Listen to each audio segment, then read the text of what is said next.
Welcome to the Sisters of the Shire podcast. I'm Ashley. And I'm Abby. And Abby... How are you today, Ashley? I'm okay, but you sound a little sick. What do you mean? I sound so healthy. Tis the season of sneezing. I know. And it was my baby who gave it to me this time. And I, can't get mad at him because he's, the cutest thing ever. So I'm like, I love you so much while I'm, sneezing and blowing my nose 50 billion times a day. But it's all good. You're lucky you're cute. I know. I've been good. I've just been crafting like crazy. Wrapping and, getting all ready for Christmas. We had a ton of snow hit the other night, and then it's like 28 or something. It's pretty cold out right now, so now everything's frozen. So it's a little scary to drive, so. Oh. Good thing I have tons to do at home. I know, you just gotta snuggle in. Yeah. Put on some Christmas movies. Oh, yeah. Hot chocolate. Heck snuggle up with Lizzie. It's all good. Except I have tons of stuff to do. She'll sneeze in your face and get you sick. Yeah. It's the spirit of the season, giving. It's the best present of all. Yes. Oh. So, we might have a little person joining us sometime this episode, so I'm just letting you guys know there might be a tiny baby co-host. Might have an Oakley sighting. Or not sighting because they're not seeing. An Oakley, I don't know, hearing. Okay, I'm done. So how much do you remember from last week? Who could forget the amazing scene of after Luthien's dad Thingol was like, you can have my daughter and you can have my daughter after you give me a Silmaril from Morgoth's crown. And then in his head he's like, wah ha ha ha ha ha. I know, he's like, I am so dastardly and genius. Yeah. And then poor Beren talked to Finrod and he's like, please help me. I really need this, adventure to go well, so I can go home and see my love. And Finrod's like, okay, I'll help you, even though I know it's gonna kill me. Yeah, darn prophecies. And so he goes up to Sauron, not Morgoth. Correct. Right? And because Morgoth's like, take care of this for me. I don't want to deal with this. 'Tis but peasant matters. And then he does probably one of the more epic things of this whole book. And they have a song battle back and forth. And Finrod was not successful. And they're in a pit. Mm-hmm. The pit of despair.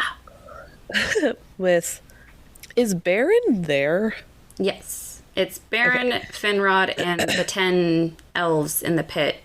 Except one of them just got eaten, I think, when we left things. Oh, yeah. And they had to hear it. And it was like a werewolf eating him, but they couldn't see it because it's too dark. Yeah.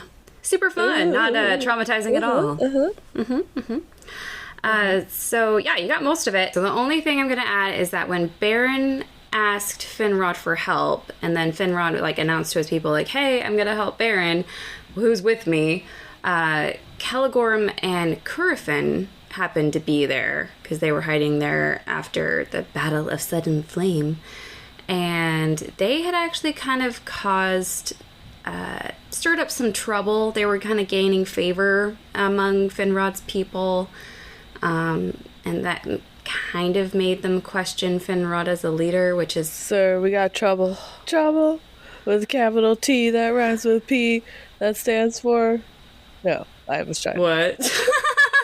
You know that song? where The he's like, capital T that rhymes with P. well, in this, it's from the Music Man, where he's like trying to rile up people, and he's like, "Boy, we got trouble right here, River City. There, boy, we got trouble with the capital T that starts with T that rhymes with P that stands for pool, That's you know that song? I have actually never seen The Music Man. I know. He's trying to do what those brothers are doing and like rile up, like, you don't want this to happen. Like, yeah. there's some in the movie, there's a pool hall coming, and he's like, that's just gonna bring in rapscallions and punks And so they're ruffians. like, yeah, and he's like, you've got trouble right here in River City. There's trouble that with a capital T that rhymes with P that stands for pool. You know, whatever. Sure. That's what it was reminding me of. I was just gonna let you keep singing. I wanted the Sons of Fëanor to start singing. Boy, we got trouble right here in whatever city Finrod's in. Nargothrond. Yeah, that rhymes really well. All right, so yeah, Celegorm, Curfin stirring up trouble, turning the people against Finrod. Finrod is only left with 10 people that actually volunteer, and so yeah, not good for Finrod. They make jackets. Yeah, I think they should have, and I'm sure like Celegorm and Curfin like were like, oh sure, we'll make you the jackets, and it's actually like the doomed fellowship or the doomed quest or something like that. Follow me if you want to die. Yeah. And then at the end of that, I showed you some videos of all the different people with their own interpretations of the rap battles. Oh yeah, amazing. So much fun. Okay, so that's where we left things. Beren, Finrod, and 9 of the elves are in the pit, and Celegorm and Curfin causing trouble in Nargothrond, Luthien and Thingol and Melian still in Doriath, waiting for Beren to come back, right? Still holding out hope. Right. Okay, so the minute that Beren is thrown into the pit, Luthien, all the way in Doriath, gets a feeling that something is wrong. Her spidey sense is tingling. And she asks her mother, Melian, for advice. And somehow, Melian knows exactly where Beren is and that he is, quote, without hope of rescue. Oh, no! She has an air tag on him. No, it's fine. So, Luthien, worried for her man, knows that, my dad's surely not going to help him. Who else is going to help him? Beren doesn't really have a lot of friends, so the only one that can help him is her. She is going to go get her man. Oh yeah, you go, girl. It's like, so she resolves to leave. What is it? The paper bag princess, where she goes and saves but it's a happier ending. She goes and saves her prince. Maybe. Yeah, this is not going to have a happy ending. If you think this ends with a happy ending, you haven't been paying attention. Oh, man. So determined to save him, Luthien resolves to leave Doriath to rescue him. But unfortunately, she asks her friend-zoned friend Daron, Derek from the band, for help in her rescue mission. And of course, he immediately tells on her to Thingol. Oh, come on. He's not that good of a friend then. Nope. So Thingol obviously doesn't want her to leave, so he has to imprison her somehow. Oh, but super cool. Good parenting techniques. But apparently if she doesn't see the stars, she could, quote, fail and fade. So she needs a prison cell with access to the with stars. With a skylight. So eventually he finds the perfect place to imprison his only daughter. In a forest close by, there was a tree that had 3 humongous trunks that kind of entwined together. to make this tree very tall, but it also didn't have any low branches. Okay. So in this tree, he basically built her a tree house that was a prison. Oh.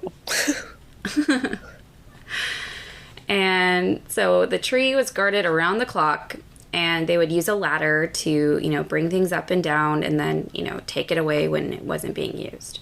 So she's stuck in this tree house prison. She's Rapunzel. Right? Okay.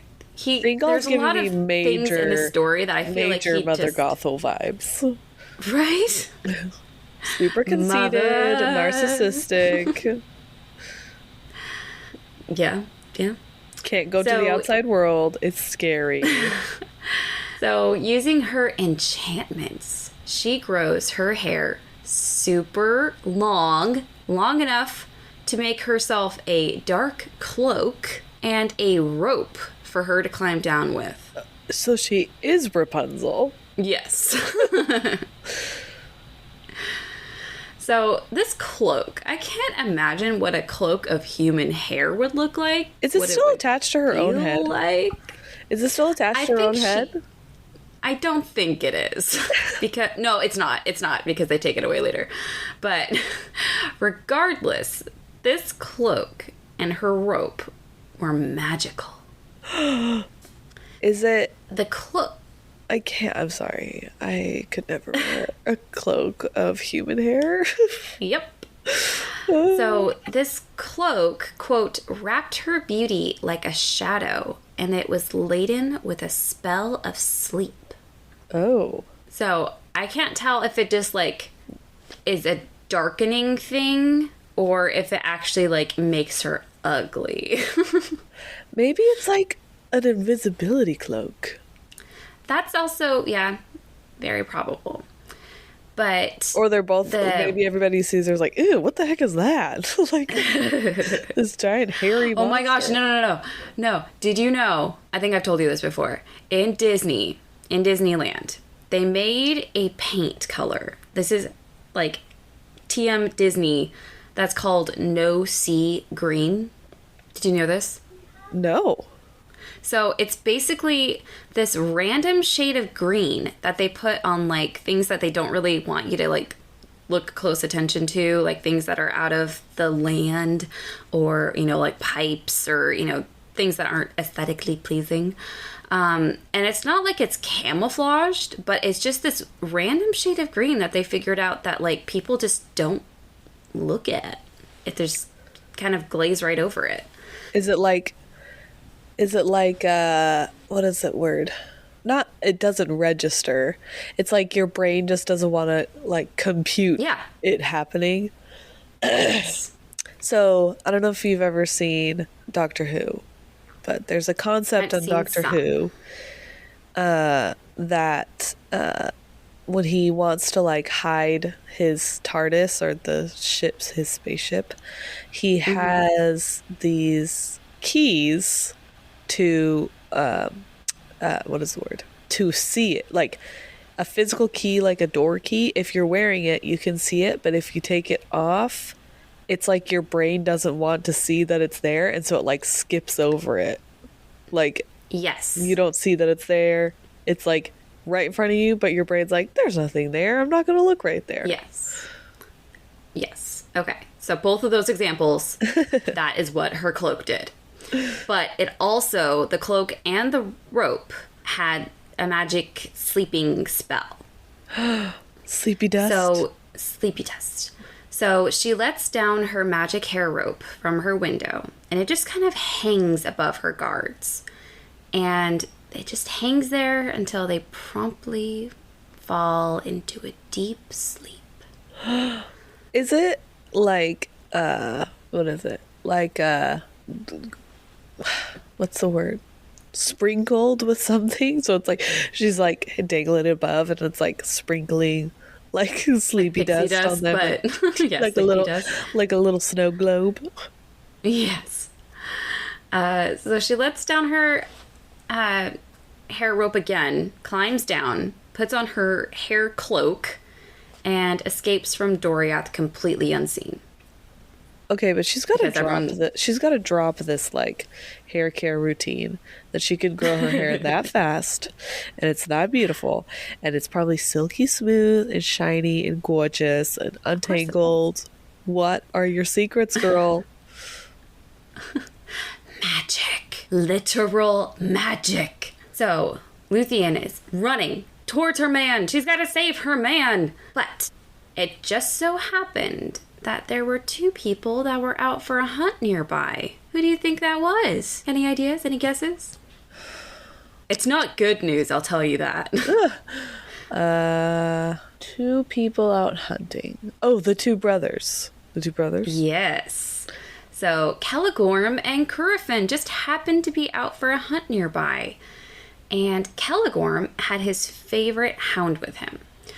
And this hound is really cool. He actually was a gift from Arome, the Valar Arome. Oh, the my man. Lord of the Forest, Yolman. Way back in Valinor. This was given to Celegorm. His name was Huan, which translates to literally hound. And he was very faithful to Celegorm. And because of that, he somehow also had the doom of Mandos on him. Oh no! He's just a dog! No! But his prophecy was a little different. Quote, "It was decreed that he should meet death, but not until he encountered the mightiest wolf that would ever walk the world." Wow. That's both epic and very sad. Yes. And Huon is so cool, he could even understand and comprehend speech. Whoa. Man, Quote, why don't but they it- include these things in, like, the... How come no one knows about this? Yeah. Quote, "But it was permitted to him thrice only, ere his death, to speak with words." He only got to speak 3 times? Yes, so he's Oh. got 3 wishes for death, or for death. 3 wishes for speech. He can only use the 3. Are you going to finish that? Can I have a snack? Am I a good boy? Yeah, yeah. Can I have So, tummy rubs? go ahead. Oh, that's adorable. Now I just think like he's not like a super like wise old dog. He's just still like adorable dumb little dog that's like, He's a Doug. He's Doug. yes. He's like, Master, I love you. Yeah, there's a lot of prophecies and cool things happening around this hound, so just you wait. Okay. So, Celegorm and Curufin, they're out hunting and they can't see or hear Luthien passing by because of her magic cloak. But Huon saw her. For, quote, "Nothing could escape the sight and scent of Huon, nor could any enchantment stay him, and he slept not neither by night or day." Whoa. He's a super dog. Super It's dog. like an elf equivalent of a dog. Right?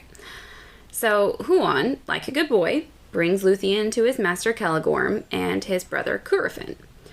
And because Luthien had never left Doriath, she doesn't know much about the outside world. She hears that these guys are princes of the Noldor, and she's like, "Oh, so awesome! So nice to meet you. I bet you were totally nice and, not bad at all. And you obviously are going to help me because, I'm a damsel in distress." Yes. So- but also I can feel her like, who are you? It's like, do you know who I am? And then you're like, do you know who my father is? And then she's like, no. My father will hear about this. Yeah. Who are you? So, immediately trusting these totally untrustworthy brothers, she takes off her magic cloak and immediately tells them who she is and about her rescue mission. But when she took off her magic cloak, the cloak that was concealing her beauty, Celegorm was immediately love-struck. Dang. She's got everybody falling for her. So Celegorm acts all nice and friendly, promises to help her, just come back to Nargothrond with us and we'll take care of you. But, he already knows all about Beren and the quest for the Silmaril, but he doesn't tell her that. He just keeps that in a little pocket and says, I'm going to use that later, and goes about his way. Oh my gosh. So they start making their way to Nargothrond, and things start to turn from helpful friend to, oh no, I made a terrible mistake. Because, quote, and Luthien was betrayed, for they held her fast and took away her cloak, and she was not permitted to pass the gates or speak with any, save Celegorm and Curufin. Yikes. Prisoner again. Jeepers, but you know what? This is turning out wonderfully for Celegorm and Curufin, because, with Beren and Finrod prisoners, no one to rescue them, they'll probably just die there soon anyway. And look at that! The throne of Nargothrond will be available for the taking, as well as this fine damsel that I just found. And, this would make them the most powerful princes of the Noldor. So, you know what? Everything is coming up, Celegorm and Curufin. What could possibly go wrong? Oh, please tell me something goes wrong. Just for them. Not for me. Oh no, it all went wrong! Yeah. Yeah, not for that, or not for her, for them. Please. So, I'm wondering in the back of my mind, how come the Sons of Fëanor, their whole life's goal is to get back these Silmarils, and no one seems to be doing anything about it. But apparently they were totally planning on getting the Silmarils eventually. They just wanted more elf kingdoms under their command first. That was the only thing holding them back. Yeah. Of course. Excuses. So, quote, Orodreth, Finrod's brother, the current steward of Nargothrond, had no power to withstand them, for they swayed the hearts of the people of Nargothrond. And Celegorm sent messengers to Thingol, urging his suit, meaning his suit for Luthien. Hey girl, I guess Thingol's basically a girl in a sense. Hey, I really want to marry your daughter. I'm totally cool, and I got this sweet kingdom about to get, so pick me. Oh, here comes the smolder. Yeah. So everything sounds which like makes sense because she is Rapunzel. She is Rapunzel, of course. But she doesn't end up with this guy. So everything seems to be going well. Celegorm and Curufin are about to get this really cool elf princess. They're about to get this kingdom. But there was one flaw in their plan. Huan. Love? Yes, technically. Huan actually had a soft spot for love. Don't all dogs. Quote, but Huan the Hound was true of heart, and the love of Luthien had fallen upon him in the first hour of their meeting, and he grieved at her captivity. Oh. So he felt so bad that he would visit Luthien and would lay by her door at night, and Luthien would talk to Huan through the door and tell him all about Beren and how he was a friend to all the birds and the beasts. And, Huan loves Luthien, loved her from the minute he met her. And now he hears that this Beren guy is cool too. So now Huan is definitely Team Luthien and Beren all the way. Oh my gosh. And he comes up with an escape plan for Luthien. Oh my gosh, so cute. So, one night, he brings Luthien her special hair cloak, and for the first time, he speaks. He's using one of his 3 speaking times to help Luthien escape. Even though I feel like he could have done this without speaking, but that's just me. So it's a special time. So Huan tells her his plan, and together they sneak out of Nargothrond and head north to save Beren. What kind of voice do you think he had? He finally got to use it. What kind of voice do you think he had? So I actually didn't realize I had it in my head what his voice was, but I already did. Like, the minute you asked that, I'm like, oh yeah, it's this. Did you you read books. I listen to books. The Mistborn series. Okay. There's a creature that takes the identity of a dog, like takes on its skin, basically. I forget what it's called. But his narrator has this gruffy voice that talks loud here like this when he's talking, and he goes like this. I don't know why. That's just who he is in my brain. Oh, okay. I think he would sound like, I'm a hound dog. yeah. I love you so much. So you see a dog, for sure. I think he would sound like, there's an actor in my head. Why can't I think of his voice? Give me a movie. He plays Bane. Oh, what is that? Hardy. Tom Hardy. Tom Hardy. Yeah. Very he's kind of British, but like. Yes. Kind of like. See that. Oh, no. I got it. I have to think of his name, though. What's the movie? He's a black guy. What's the movie?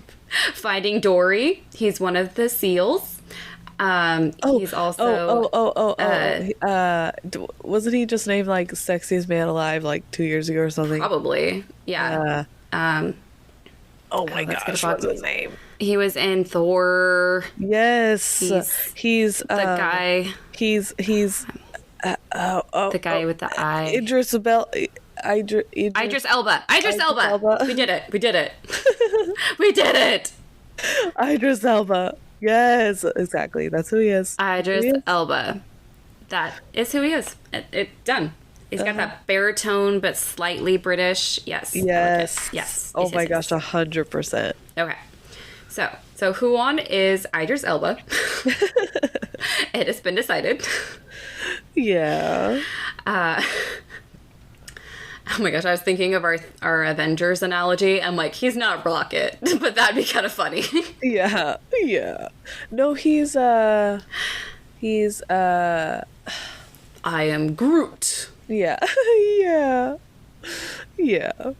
No, but Idris Elba is 100% that character. Okay. Anyways, so they're sneaking out of Nargothrond. They head north to save Beren, and, quote, he humbled his pride and suffered her to ride upon him in the fashion of a steed. Thus they made great speed, for Huon was swift and tireless. So this dog is bigger than you think. Do you think he's like a Irish wolfhound or a dire wolf? That's kind of what they look like in the things. Just like the white, gray, shaggy. An Irish wolfhound is huge. They're very tall. Yeah. Hold on. She has to be tall enough for her to ride him like a horse. So. Well. Yeah. Wouldn't she be really light because she's a elf? I don't know. She's got all that hair. True. Okay. Anyways, so they're on their quest. Now it's that scene in the movie where they're what's that called? When they're just like running. A montage or a montage. Thank you. Yes. Montage. It's like an Emperor's New Groove. How did you beat us? Yeah. So now we're gonna go back to Beren and Finrod. Okay. They are in the pitch black pits on the Isle of Werewolves, being held by Sauron. Wow. The worst combination. The worst situation possible. So Beren and Finrod are the only ones of their company left. The others have all been killed by Sauron, but none of them had given up their identities. They had all held strong. But Sauron is starting to suspect that Finrod actually might be one of the Noldor and probably the mastermind behind this whole endeavor. So he wants to kill him last. Quote, but when the wolf came for Beren, Felagund, Finrod, put forth all his power and burst his bonds, and he wrestled with the werewolf and slew it with his hands and teeth. Yet he himself was wounded to the death. Who? Wait, who? Finrod. No. Darn prophecies. Why do they always have to come true? Why him? And also, he didn't die in like an epic battle. It was just like him against a werewolf. It wasn't like him. No one trying else to saw it defeat... except for Beren. Oh. Yeah. Then, as Finrod lay dying, he says to Beren, quote, I go now to my long rest in the timeless halls beyond the seas and the mountains of Aemon. It will be long ere I am seen among the Noldor again, and it may be that we shall not meet a second time in death or life, for the fates of our kindreds are far apart. Farewell. In the dark pit on the Isle of Werewolves, in the tower he himself built so long ago, quote, thus King Finrod Felagund, fairest and most beloved of the House of Finwë, redeemed his oath. Oh. R.I.P. Finrod. He was the best elf. He was. Captain America died. Oh. That makes me sad. Mm-hmm. But you know what? He was a very loyal, like he went and helped even though he knew it probably was not going to end up well for him. He still did it. Mm-hmm. And unfortunately, the timing couldn't have been a little better because this is when Luthien and Huon arrive. Okay. After he dies. Like, they couldn't have come a little bit earlier and saved Finrod. Come on. They're like, oh, darn. Shoot. Shouldn't have taken that bathroom break. Yeah, oof. We should have stopped for McDonald's back there. Dang it. So, they arrive and, quote, standing upon the bridge that led to Sauron's Isle, she sang a song that no walls of stone could hinder. Beren heard, and he thought he dreamed. For the stars shone above him, and in the trees nightingales were singing. And in answer he sang a song of challenge that he had made in praise of the 7 stars, the sickle of the valor that Varda hung above the north as a sign for the fall of Morgoth. Then all strength left him, and he fell down into darkness. No. Luckily, though, Luthien heard his song, and she began to sing a song of even greater power. So much so that the werewolves on the isle began to howl, and the isle itself began to shake. Oh. Then, what's gonna happen? Sauron stood in the high tower, wrapped in his black thought. But he smiled, hearing her voice, for he knew that it was the daughter of Melian. The fame of the beauty of Luthien and the wonder of her song had long gone forth from Doriath, and he thought to make her captive and hand her over to the power of Morgoth, for his reward would be great. Dang, everybody's just treating her like a prize to be won. Oh.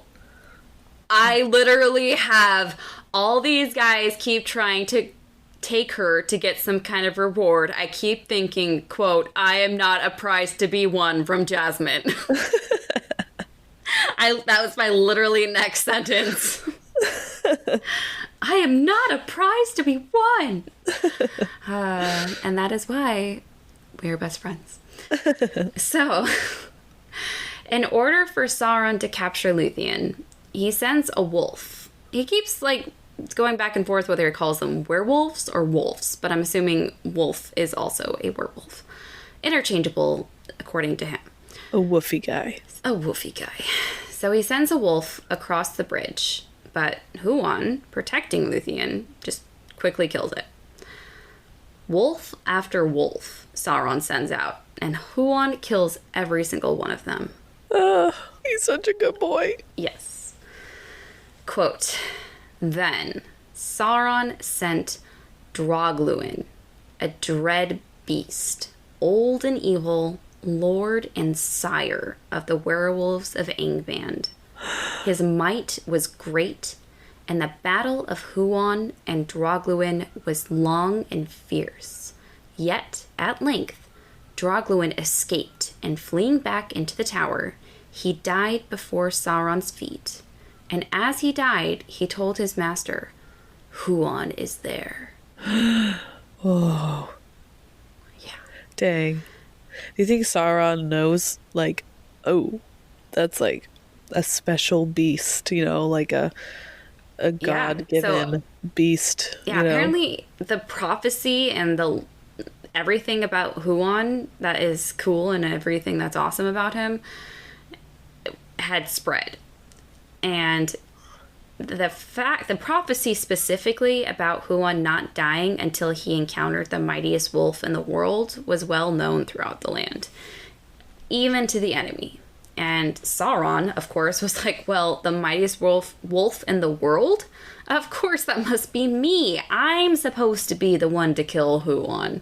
Silly me. Oh no. Quote, therefore, he took upon himself the form of a werewolf and made himself the mightiest that had yet walked the world. And he came forth to win the passage of the bridge. Whoa. And not surprisingly, werewolf Sauron is terrifying. So terrifying, in fact, that, quote, so great was the horror of his approach that Huan leapt aside. Well, he's like, oh dang. Yeah. He's like, what the heck is that thing?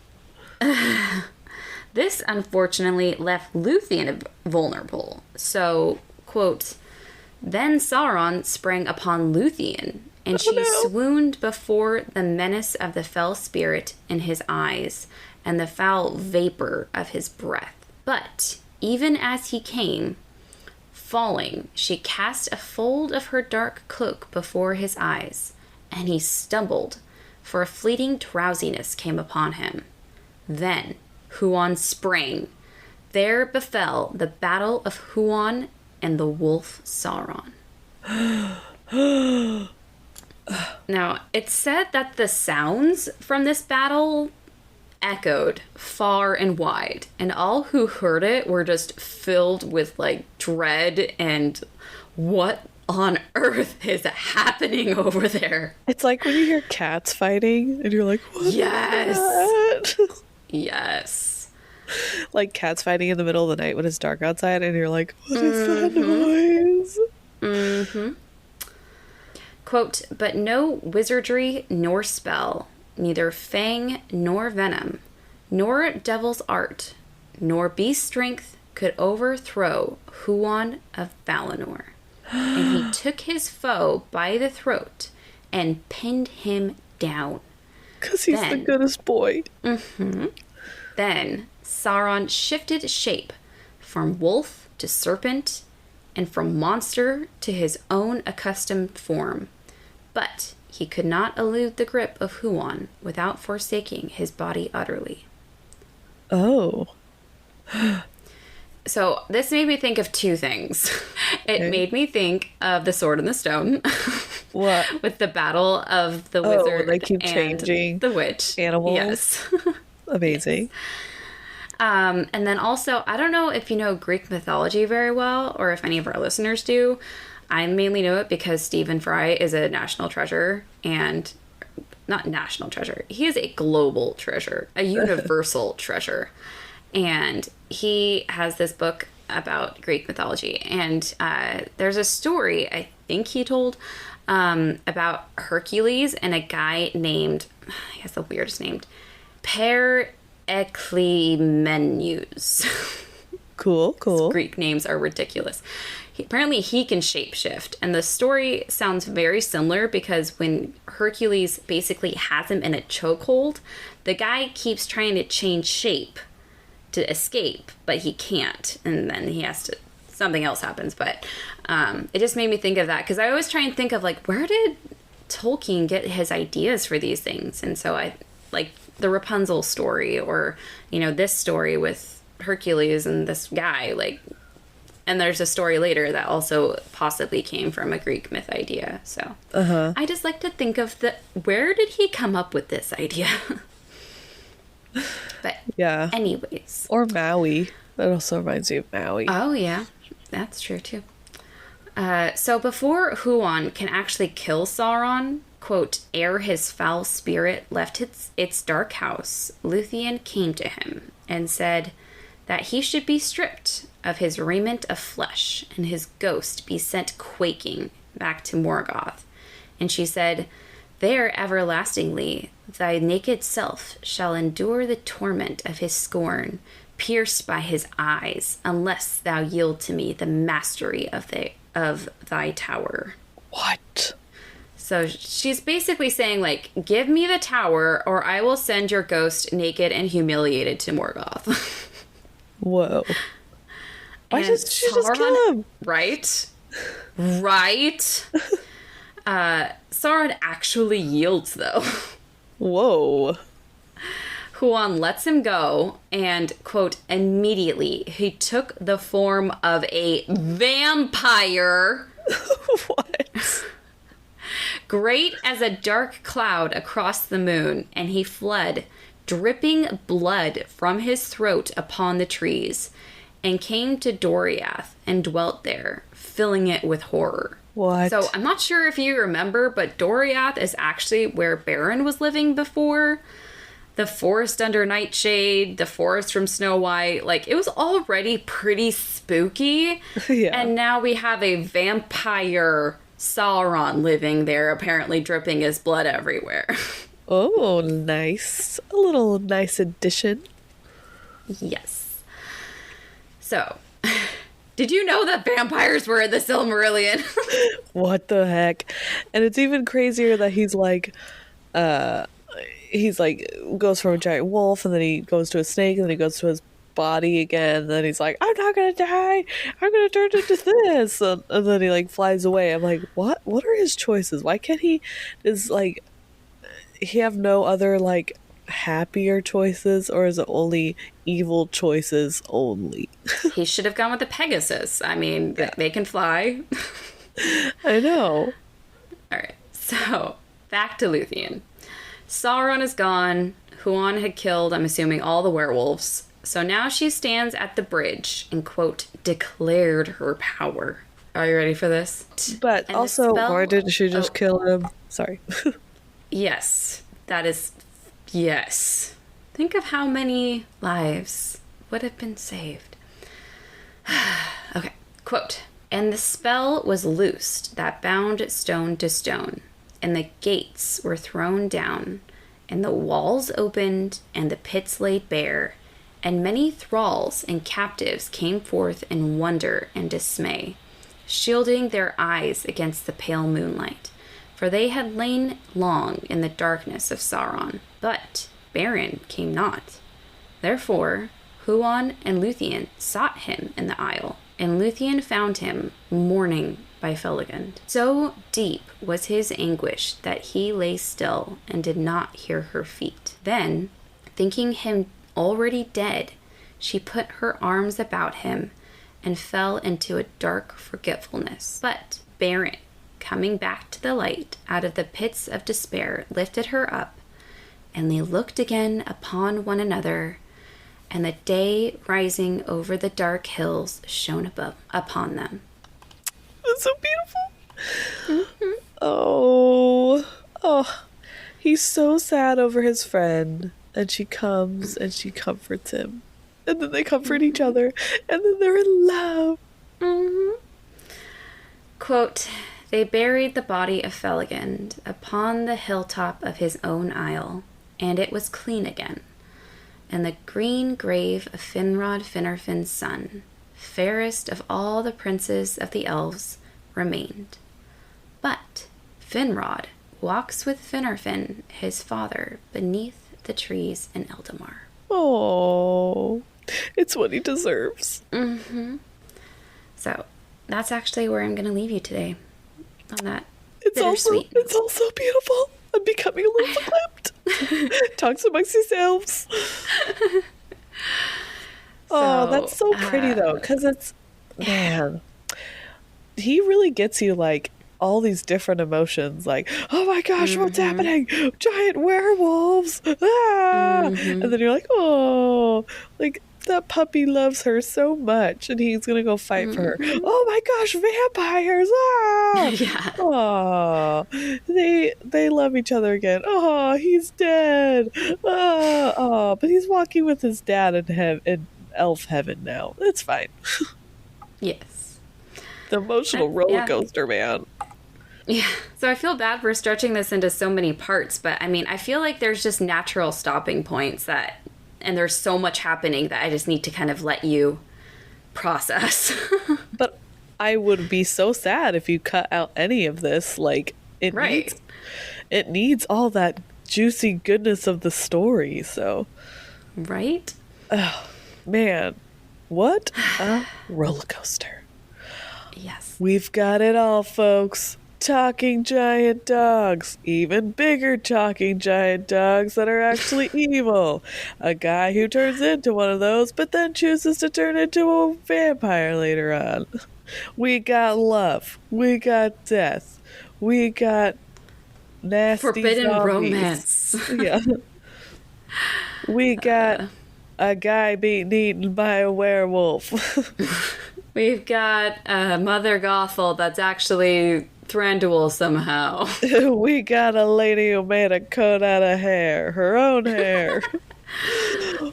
We got special rope that lets people fall asleep. So it's, man. Yeah. So, follow us on Instagram at Sisters of the Shire Podcast. Oh my gosh, I just found, while we were talking, because I wanted to like get a visual in my head, so many cool art pieces from this scene that I'm gonna... Oh yeah. They're so cool.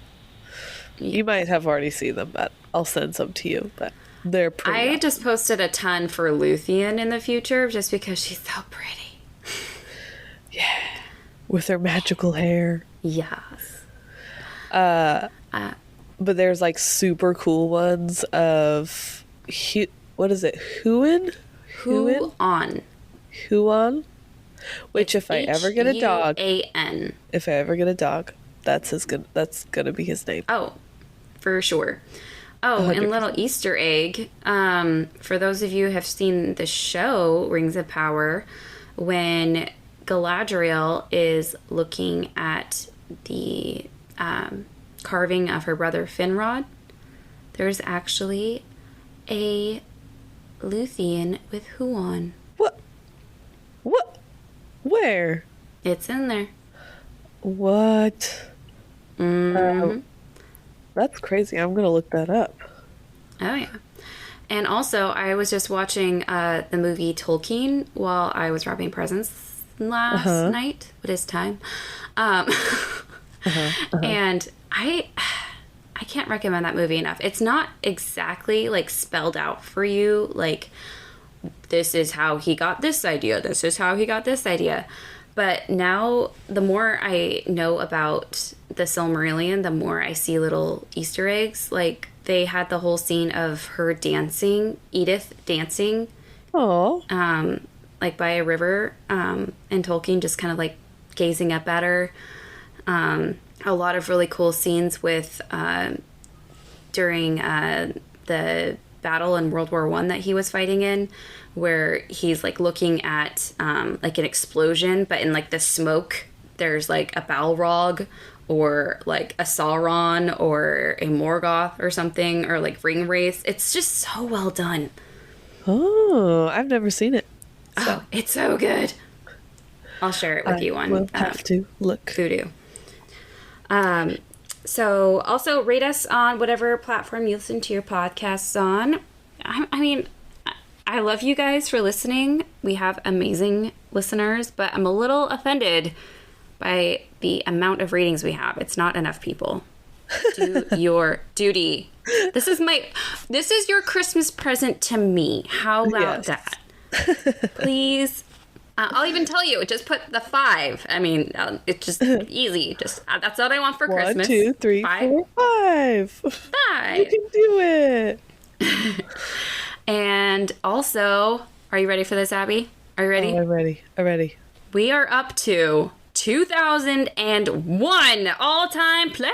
We did it! We passed 2000! Woo! We did it! I'm doing the Kermit the Frog. Yeah! And Peony, thank you for helping Germany out because you guys are up to now 22%. Go Germany. Woo. Wow. Awesome. I'm so proud of all you guys. I'm so proud of you also, guys. if you haven't already, please go listen to our collab episode we did recently with our friend Brian over at TV Trivia Pod. We did a trivia episode about the Hobbit Battle of the Five Armies. That was so much fun.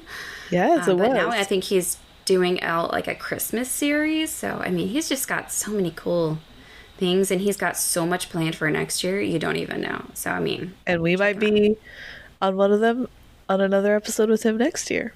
We're excited. I signed up for all of them just I know. I know. What else? Oh, we're still figuring out scheduling for next week since it is the holiday this weekend, and oh yes, we might take a little break to be with our families, especially because there's no school and yeah, we have kids. And... so we might take a Christmas break this week, and but we will let you guys know when our next episode is coming after this one. And we hope you guys have an awesome holiday season, whatever holiday you celebrate. We hope you guys have good weather and you guys are safe. There's a lot of snow happening over on our neck of the woods of the continent, and we just hope that if you guys are traveling, please be safe and stay healthy. As you know, I totally am staying healthy over here. You took one for the team, Abby. Thank you. I appreciate it. Now go sanitize your hands. I know. Just have a great holiday season, you guys. Stay warm, stay healthy, hug your loved ones. As a mother, I always say thank you for what you get. Work on that surprise face. Yeah. Whoa. I'm totally sorry. not going to go exchange this. Yeah. So I love my husband to death, but he definitely needs help when it comes to buying me gifts. And so I just give him like, this is what I want. Here, I'm just going to buy it. And you can wrap it if you want. And so I have to be like, oh, wow. Oh my gosh. Or like, I open it on Christmas, but you know, it's all good. I have so many stories of great Christmas presents given to my brother. So 4 older brothers and my dad are just... Some of them are actually pretty decent at gift giving, but some of my other brothers are pretty clueless. Yes. And yeah, let's just say I will throw one brother under the bus. I won't name him, but and it's gift giving to their wives is the problem, because that's such a tricky thing in general. But the first Christmas of their marriage, he got her a Leatherman. Okay. The next Christmas, a Maglite. Cool. The next Christmas or Mother's Day after that, I tried helping, and I took them all to Costco because I figured that was the most, like, friendly store for them. And one of them I took my dad and this brother to Costco. My dad came home with a Costco-sized box of chocolate, thinking, my mom loves chocolate. She'll want a Costco-sized box of it. Wow. And the other brother came home with a helium tank because she loves parties, you know? But oh, okay. I tried so hard for that. There's so many layers. Oh my gosh. King of practicality. Oh I tried so hard. I'm so sorry to my sisters, and I tried. Well, this is our also advice. Hey, pay attention to what your partners, your loved ones like, and get them something cool, okay? Like, you can even make it. Handmade presents are great. You don't even have to spend money. Do something thoughtful. Be awesome. Be nice to your friends and family. Oh, I even told Nate, like, you don't have to buy anything. Just do my honeydew list I've been asking you to do for years. I know. I was really contemplating just telling my husband, like, can you just please deep clean the bathrooms? That's all I want. Okay, I'll come over and do it, Abby. Yeah. Well, we love you all. I don't even know how to end at this point. We hope you guys have a great season. And thank you for listening. It's been super fun. We've been doing this for, wow. This is the 26th episode. I know, that's crazy. 26. It's been a long, what is it called? It's going to be a bumpy ride, is what I said. We've been doing this for a while now. It's crazy. But we want to say thank you to all those who are listening, who are rating, who are talking to us on Instagram, who are tagging us and stuff, it's awesome. We love it. We love doing this for you. So share with your friends, and we'll see you guys in the new year. Woohoo! Woohoo! 2023. I know. Don't make any expectations. Set the bar low, people. Set the bar low. Only to have it raised. Low expectations is the key here. Be pleasantly surprised. Like, oh my gosh, like my bar was set so low for this year that when something mediocre happens, it's like, awesome. But we will see you guys in the new year. Have a great holiday season. Have a great new year. Be safe. Be loving, be kind, be thankful, and we hope you guys know how much we are thankful for you, and we will see you guys later. Bye. Bye.